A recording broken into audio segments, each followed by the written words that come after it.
नमस्कार, वास्तु लिविंग में आप सभी दर्शकों का बहुत बहुत स्वागत। मैं हूं विकास नांगिया। दर्शकों, हमारे साथ हैं हमारी वास्तु और फंग शुई कंसल्टेंट पल्लवी छिल्लावाड़ा जी। कार्यक्रम की शुरुआत में आपने देखा होगा कि हमारा कैमरा जो है एक खूबसूरत मिरर से पैन होता हुआ मुझ तक और पल्लवी जी तक पहुंचता है, और शायद हमारा ये प्रयास था कि आपको एक अंदाज़ा दे सकें कि आज हम किस विषय पर बातचीत करने वाले हैं। आज हम पल्लवी जी से बातचीत करेंगे घर में जो मिरर का इस्तेमाल होता है वो किस हद तक सही है या नहीं है, और मिरर के आकार विकार किस तरह के होने चाहिए, इस पर होगी पल्लवी जी से बातचीत। आइए उनका स्वागत करते हैं। पल्लवी जी, कार्यक्रम में आपका बहुत बहुत स्वागत है। मिरर का जो घर में कभी कभी सदुपयोग होता है और कभी कभी दुरुपयोग हो जाता है, फायदा होते होते नुकसान हो जाता है, इसके बारे में क्या कहेंगे? वास्तुशास्त्र के अंदर मिरर जो है वो बहुत बार दवाई का काम करता है, लेकिन दवाई का उपयोग तब किया जाता है मेडिसिन की जब रिक्वायरमेंट हो, तब वो बड़े फ़ायदेमंद हो जाती है। लेकिन जहाँ ज़रूरत ना हो और वहाँ पे अगर इस्तेमाल किया जाए तो कई बार वो नुकसानदेह साबित होती है। मिरर से ये बात मैं कहना चाहूँगी कि मिरर के अंदर एक तरह की खूबी ये है कि वो अपने अंदर हर तरह के रिफ्लेक्शन को बढ़ा देती है और जगह को वो बड़ा कर देती है। कई बार वो एनर्जी को रिफ्लेक्ट भी कर सकती है।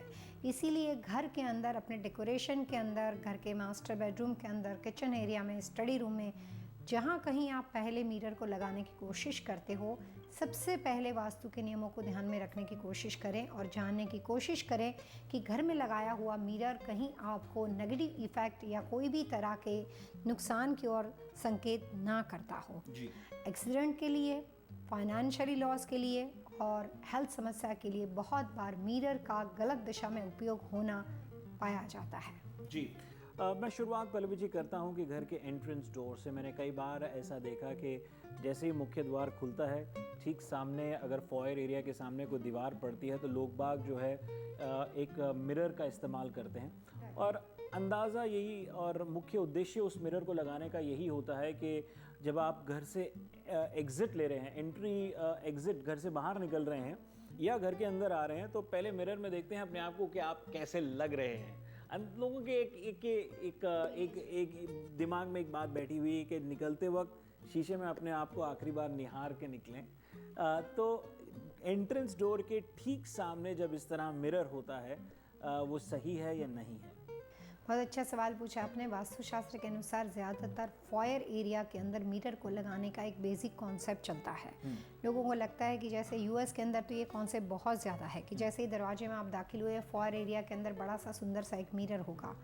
किसी भी मिरर को लगाने से पहले सिर्फ आपको दो बातों का ध्यान में रखना है कि अगर एंट्रेंस डोर के पास मिरर हो और अगर उसमें मेन डोर का रिफ्लेक्शन होता हो तो इस तरह की व्यवस्था में आप मिरर को नहीं लगा सकते। लेकिन formal living, formal dining, foyer area इतना बड़ा फैला हुआ हो कि आपने कहीं पे भी मिरर यूज़ किया हो लेकिन वो मेन डोर को रिफ्लेक्ट नहीं करता हो, तो इस कंडीशन के अंदर आप मिरर का इस्तेमाल कर सकते हो। बहुत बार लोग दरवाजे के, कई बार अपार्टमेंट बिल्डिंग वगैरह में, कॉन्डोमिनियम में डोर के पीछे मिरर लगा देते हैं। तो अगर आपके पास फॉयर नहीं है तो लोग डोर के पीछे लंबा सा मिरर लगा देते हैं। तो मिरर एंट्रेंस डोर के आसपास वास्तु के नियमों के हिसाब से नहीं होना चाहिए। इस सिचुएशन के अंदर हमेशा एनर्जी रिफ्लेक्ट हो जाती है। पल्लवी जी, आपने कहा कि घर के एंट्रेंस डोर के यदि आसपास कहीं मिरर होता है तो उसका नेगेटिव इफेक्ट भी हो सकता है। किस तरह के नेगेटिव इफेक्ट आपने देखे हैं?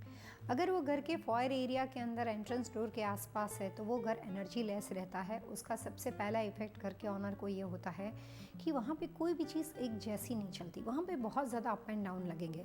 जैसे घर में कोई एक अच्छा न्यूज़ होने वाला है, आप कोई एक काम करने वाले हो, आपको बाद में पता चलेगा कि ये डील नहीं हो सकता, वापस वो डिले हो जाएगा। फिर और कुछ नई इन्फॉर्मेशन मिलने वाली हो, बच्चों का एडमिशन करने वाले हो, आप अपने लिए कोई अपना काम कर रहे हो, तो किसी न किसी वजह से सारी चीज़ें डिले हो जाएगी और वो काम आपका वहाँ से फटाफट निकलता नहीं है। दूसरी, वास्तु के हिसाब से मिरर की नेगेटिव इफेक्ट कई बार पाई जाती है कि लोग कई बार फैमिली रूम में मिरर लगाते हैं। हमने सिर्फ इसी घर में देखा कि यहाँ पे किचन एरिया के अंदर, नुक एरिया के अंदर और फैमिली रूम एरिया में ये तीनों चीज़ कम्प्लीटली ओपन कॉन्सेप्ट में थी, कंटेम्प्रेरी कॉन्सेप्ट था। तो अगर आप फैमिली रूम में कोई भी मिरर लगाते हो तो कई बार ऐसा होता है कि आप किचन में खाना बनाते हो तो आपका मिरर रिफ्लेक्शन होना शुरू हो जाता है। तो ज़्यादातर लोगों की मान्यता है कि फॉर्मल डाइनिंग एरिया के अंदर हमेशा मिरर को रखना चाहिए, विच इज़ फाइन, वो बिल्कुल सही बात है। लेकिन मेन डोर को क्लैश ना करे। और जब आप किचन में खाना बनाते हो तो वहाँ के मिरर को रिफ्लेक्ट नहीं करना चाहिए। अभी कुछ दिनों पहले की बात है, मैं यहाँ पे वॉशिंगटन डीसी में किसी का घर देख रही थी। कितनी ज़्यादा नादानी की वजह से बहुत ज़्यादा परेशानी, वास्तु की जानकारी कम होने की वजह से कई बार कितनी परेशानी होती है। कुछ ऐसे भी कंसल्टेंट हैं जिनको हाफ नॉलेज है और वो सिर्फ आधी सुनी हुई बातों से प्रैक्टिस करते हैं। उसका नतीजा कितना सीरियस हो सकता है, उसका एग्जाम्पल अभी कुछ दिनों पहले मैंने देखा। मैंने किसी का घर वहाँ पे विज़िट किया था। वहाँ पे घर के अंदर बेसमेंट में एक इलेक्ट्रिकल पैनल बना हुआ था।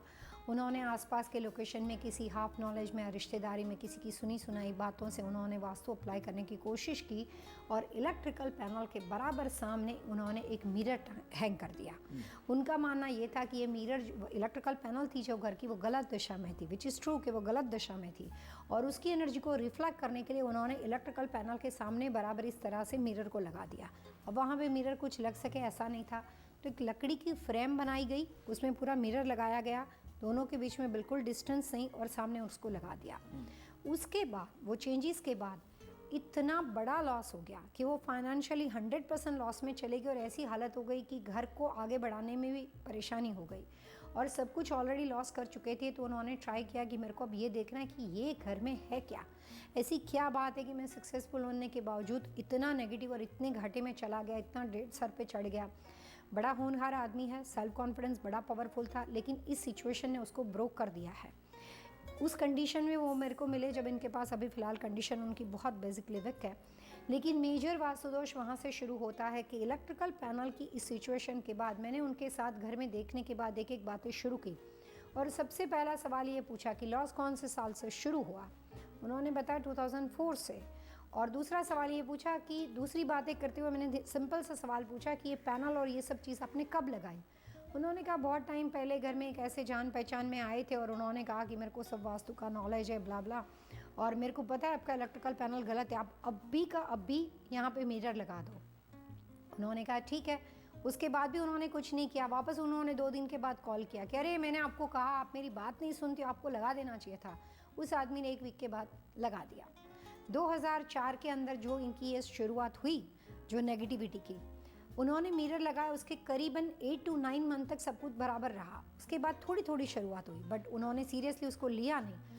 अब जाके वो सिचुएशन इतनी ज़्यादा वर्स्ट हो गई कि उसमें से निकल नहीं सकते हैं। तब जाके उनको पता चला कि भाई मेरे को इस तरह की परेशानी होती है। तो कभी भी आप घर में कोई बदलाव करते हो, मेहरबानी करके आपको ऑब्जर्व करना चाहिए कि उसके बाद लाइफ में क्या चेंजेस आए। कुछ परेशानी हुई, कोई घर में कोई गिर गया, कोई के अंदर, आम तौर पे दुर्घटना होना स्वाभाविक बात है, नेचुरल वे है।